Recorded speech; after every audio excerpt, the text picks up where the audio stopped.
Olá pessoal, tudo bem com vocês?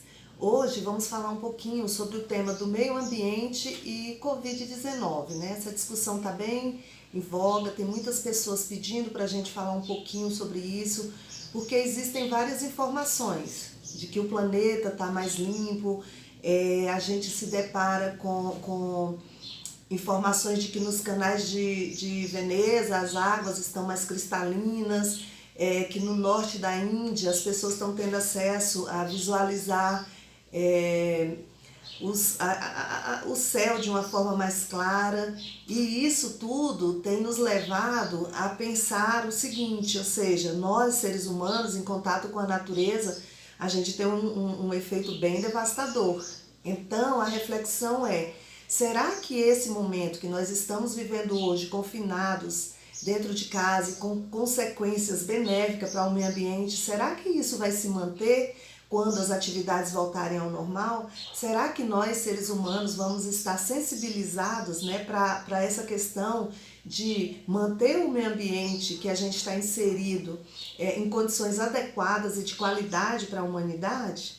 Então, é em cima dessa reflexão que eu quero trazer aqui para a gente refletir três cenários. O primeiro cenário é um cenário otimista, ou seja, vamos imaginar que sim, que a humanidade pós-Covid-19, claro que esse termo pós-Covid-19 também é uma falácia, porque a gente sabe que o vírus, o coronavírus, né, o que provoca a Covid-19, que é a doença, ele vai ficar, né? Ou seja, o vírus está aí. O que a gente busca é vacinas para nos imunizarmos, é um tratamento médico mais eficiente para que a gente não tenha tantas mortes em consequência disso. Então, o pós-Covid não é no sentido de que não vai ter mais o vírus.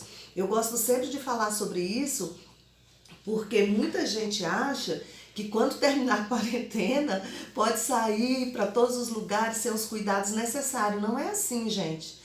Quando terminar a quarentena, essa quarentena na realidade é um aviso, é um chamado à atenção para que dê também tempo aos sistemas de saúde, né, organizarem a rede para poder receber dentro da rede as pessoas que se infectarem, mas o vírus vai continuar existindo. Então, depois da quarentena, a gente tem que continuar com os nossos cuidados, as precauções, continuar o uso da máscara, evitar aglomerações, até a gente conseguir uma maior eficiência em termos de controle da propagação do vírus, que seria o ideal, né, o que todo mundo busca, a vacinação, a imunização das pessoas.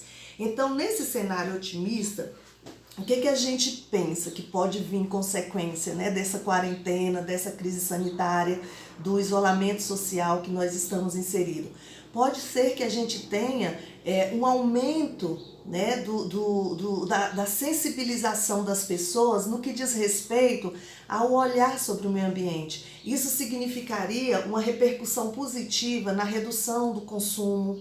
Hoje a gente faz um uso irracional dos recursos naturais que o planeta nos disponibiliza, a gente consome de forma inadequada, muitas vezes a gente desperdiça as coisas que poderiam ser reaproveitadas. Então, num cenário otimista, a gente espera que isso, né, que tudo isso que a gente vem vivendo, faça com que as pessoas reflitam sobre o seu padrão de consumo e passem a ter um padrão de consumo mais racional.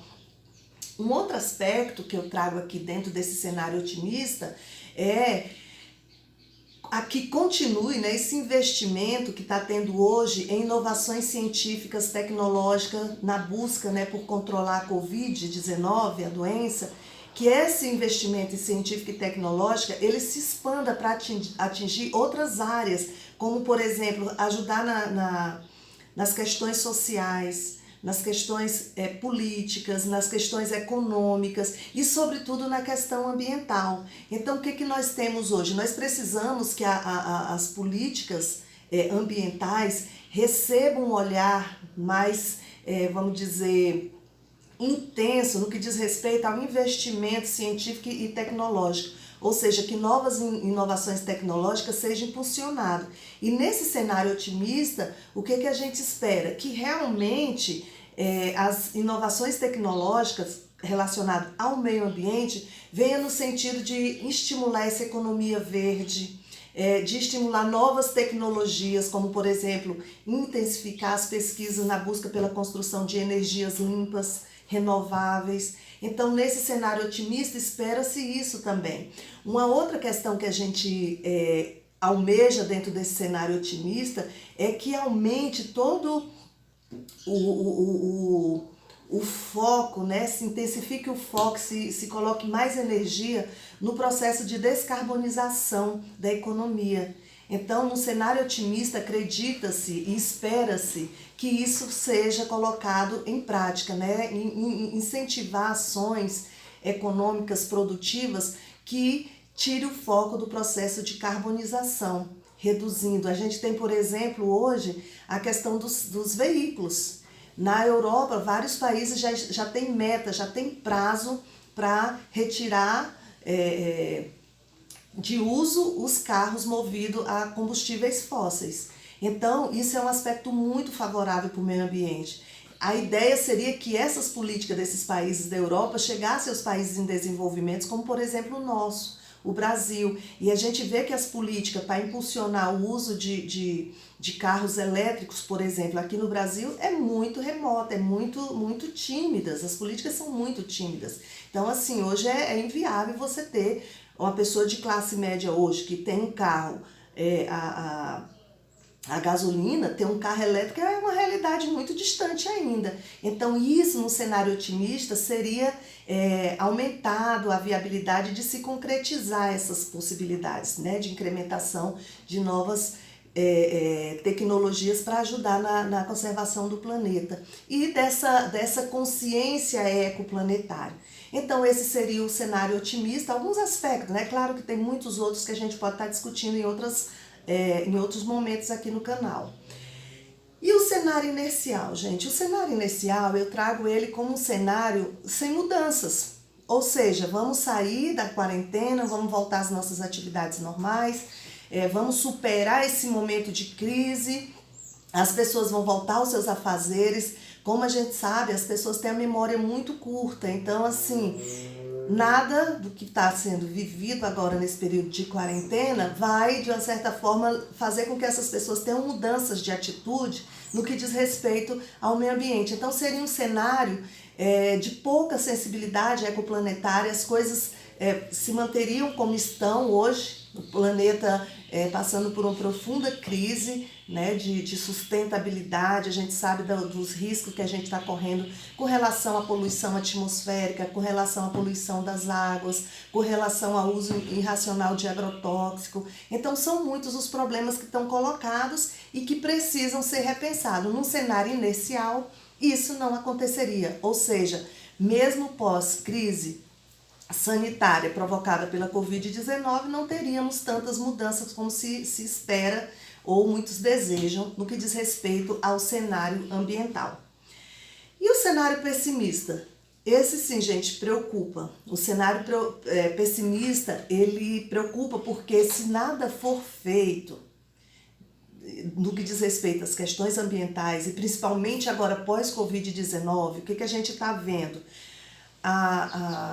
O coronavírus, ele teve origem em um contexto que a gente pode relacionar à degradação ambiental.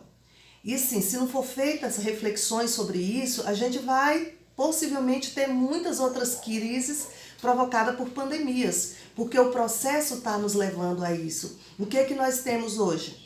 A gente tem todo um incentivo governamental, não sei se eu nem posso falar assim, mas a gente tem aberturas governamentais no que diz respeito a usar a Amazonas para promoção de desenvolvimento econômico, que na minha leitura é de forma irracional. Então, se nós pegarmos parte da Amazonas, que hoje está preservada, e começar um processo de devastação, a gente pode estar procurando vírus dentro da Amazonas que ainda nem são conhecidos. Porque a partir do momento que a gente adentra a natureza, a gente está ocupando espaços que estão ali, vamos dizer, inertes, sem muita manipulação humana, onde pode ter vírus que ainda é desconhecido. pela humanidade. E esses vírus podem se multar, podem se propagar e a gente ter outras pandemias mais na frente. Então, e exemplos disso a gente tem muito. O que nós temos? Várias doenças que são de origem, que são zoonoses, por exemplo, a zika, né? A gente tem a zika, a gente tem a gripe aviária, a SARS, e muitas outras, que é tudo em consequência do processo de degradação do meio ambiente. Então precisamos refletir muito com o que a gente está fazendo com a natureza. Esse cenário pessimista seria um cenário de colapso da era antropoceno. Seria um colapso total, com massivas crises sanitárias, processo de destruição mesmo da natureza, o aumento das doenças zoonóticas. Por exemplo, hoje o Programa das Nações Unidas para o Meio Ambiente, eles falam que 60% das doenças infecciosas, elas são de origem zoonóticas, ou seja, transmitida pelos animais. Tá? Ainda diz que 70% das doenças emergentes são também provocadas por zoonoses, são de origens zoonóticas. Então isso a gente precisa estar considerando, a gente precisa estar pensando, a gente precisa refletir, porque é a realidade que nós temos hoje. Então, o apelo que eu faço aqui é para a gente se colocar, né? Se posicionar desde onde você estiver, de onde você está, se posicionar em prol de construir práticas, vamos dizer, mais assertivas com relação à preservação desse ambiente que nós estamos inseridos. E numa lógica bem sustentável, assim, de olhar não só para você agora, mas para gerações que estão vindo atrás de você. Então é a lógica da sustentabilidade intergeracional. Ou seja, eu estou aqui nesse planeta de passagem, eu vou sair, mas os meus netos vão continuar, os meus bisnetos, todos os meus descendentes. Então o que eu posso fazer para sair desse planeta sem provocar tanta destruição? Então, por hoje é isso, pessoal. Muito obrigada e estou à disposição. E mais na frente nós vamos falar um pouquinho mais sobre essa temática coronavírus, Covid-19 e meio ambiente. Por hoje é só. Um forte abraço a todos.